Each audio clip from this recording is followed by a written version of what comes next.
అంటే 2007లో మేము జాయిన్ అయినాం ఎంపీడీఓగా. అప్పుడు మాకు బెదిరించారు, మీరు ఎంపీడీఓగా రిటైర్మెంట్ అవుతారు, ఎంపీడీగానే ఉండిపోతారని. కానీ ఆయన వల్ల ఇప్పుడు మా బ్యాచ్ అంతా ప్రమోషన్ వచ్చేసింది.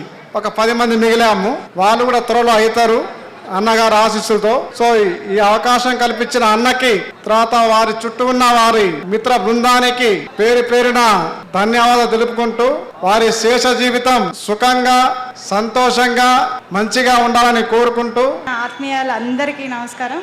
రాఘవేందర్ సార్కి అంత మంచి జరగాలి. రాఘవేందర్ సార్ రిటైర్మెంట్ అవుతున్న సందర్భంగా సార్కి శుభాకాంక్షలు. Thank you very much.